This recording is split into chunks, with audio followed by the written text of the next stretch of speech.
Good evening, friends and family. Tone's Take, episode 145 starts right now, and I just gotta say, it was only a matter of time before Donald Trump says something stupid that I didn't agree with. You know, yesterday I was talking about how I agreed with him. Look at that smug. Oh, I can't stand looking at his face most of the time. Anyway, yesterday I was talking about how I agreed with him pulling out of the meeting with the North Koreans in Singapore, and now today he said it may have been on, but then he said something even stupider at the graduation for the U.S. Naval Academy, and he said, and I quote, "In recent years, and even decades, too many people have forgotten the truth. They've forgotten that our ancestors trounced an empire, tamed a continent, and triumphed over the worst evils in history." And yes, while that might be true, I take offense to him saying things like tamed a continent, and apparently the people at Newsweek did as well. Let me remind you, as Newsweek does, before Europeans arrived in what eventually becomes the United States, Native Americans occupied the land but were forced to relinquish territory as the new Americans pushed westward in a term that was called manifest destiny. Most of us all learned about it in our history books back in like maybe elementary school, but definitely middle school, and for sure high school, unless you were in like some real terrible inner city school that did not care to teach you. I definitely learned most about it in high school, and I didn't think it was bad at the time because they didn't really tell you just how terrible things really were for the Native Americans. They didn't really talk about the trail of tears that Native Americans had to go on. They didn't really touch too much on just how bad slavery was when they were bringing slaves from Africa and other places to work in the United States. But it was really bad. And for some reason, Donald Trump thinks that he can just gloss over it by saying tamed a country, as if this is some sort of wild horse that does not have feelings, and even horses have feelings. So I'm just not sure how you can say things like this.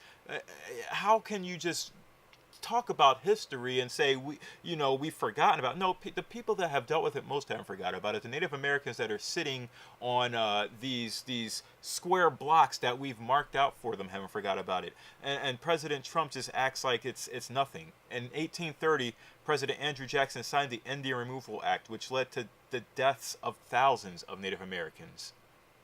But he praises it as the taming of a country. So I take offense to that. It's once again Trump saying stupid stuff. Whoever wrote his speech, please go. I don't know. I'm not going to say what I want to say.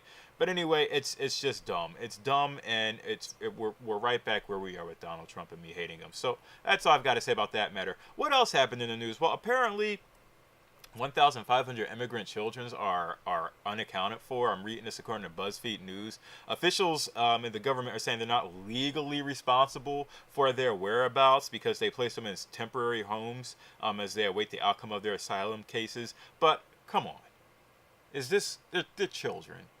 Like, how do you lose 1,500 children? How are they being placed in these homes and we just don't know what's happening to them? So again, stupid. And bad news, which was probably not as bad news. I'm not sure if you heard about this.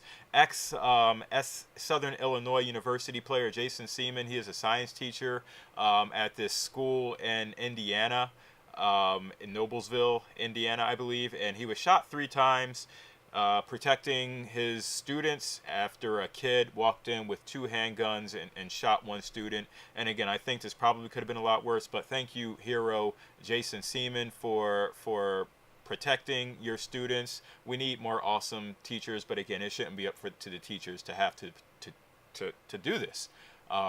Somehow these guns got into school. Should have never happened. And again, parents, talk to your children, find out what's bugging them before they go off, because it doesn't need to come to this. It does not need to come to this at all. And I feel like more parents need to figure out what their children are taking to school every day. They need to make sure that they're actually going to school and not taking guns to school. And if you have guns in your house, you need to make sure that they are properly locked up. Because I don't want to see our Second Amendment rights taken away. But you idiots keep letting children get a hold of guns, and then you blame it on everything else. It's bad parenting, and it's not watching your children, and it's not making sure that these children aren't going crazy. And these children are going crazy. We have every single thing out there, and it's been brought up, video games, excessive violence in movies, Ritalin. Sure, Those are all contributing factors. But parents, you all have a job and a duty, or if you're a caretaker, you have a job and a duty to make sure that your kids aren't doing this. And so then that's all I got to say about that. Last thing I want to talk about was Pusha T and Drake, because, you know, that's what everyone seems to be talking about. I don't have much to say about this other than Drake is coming, or not Drake, but Kanye West is coming out with an album later on in the summer, and it's just being hyped up. So Pusha T came out with a song that was called Infrared, and apparently it was a diss to Drake. Drake then comes up with a diss track called Duppy, whatever, I don't even know. And he goes and basically disses on Pusha T and everyone in good music. Getting Out Our Dreams is, I believe, what it still stands for. And so, yeah, this isn't like real beef. I mean, Drake and Kanye have worked on previous, you know, albums and songs. Kanye even thanked Drake. Drake is just, you know, Drake is Drake. I think Drake has just like diss tracks ready for everybody who he helps or who's crossed him, just waiting, you know. So this is nothing to me. It's just Kanye West is coming out with something soon, and they have to build up the hype. So now we're all going to be ready for Kanye West. And then lastly, everyone's happy about this. Harvey Weinstein turned himself in, but apparently he's on bail for $1 million, which I'm sure he has money for. I don't know if he's a flight risk. I don't know if they're going to do anything about it. But he turned himself in for being the perp that he is, for everything. I mean, there's so many things against him. Forcing a woman to perform oral sex. I mean, how many women? 95 women have come out and said that this guy's forced them to do things against their will, including Uma Thurman, Salma Hayek, Lupita Nyong'o, Angelina Jolie, Gwyneth Paltrow. Just reading this Huffington Post article. I love Huffington Post because their title is "The Joy of Watching Harvey Weinstein's Perp Walk." There's a delicious shade in fraud and seeing a powerful abuser finally held accountable. And yes, it is delicious. And I hope that this, again, helps more women to come forth about men. We heard Morgan Freeman yesterday, and everyone's like, oh my goodness, it can't be Morgan Freeman. I didn't really read too much more about Morgan Freeman. But obviously, Harvey Weinstein is going to overshadow that. But yeah, we'll see what happens if Harvey escapes to some unknown country or just randomly shows up dead somewhere, and then he just disappears off the map. Who knows? But that's all I've got to talk about today. Let me know what you guys think about all these stories, and I will see you all tomorrow. Peace out.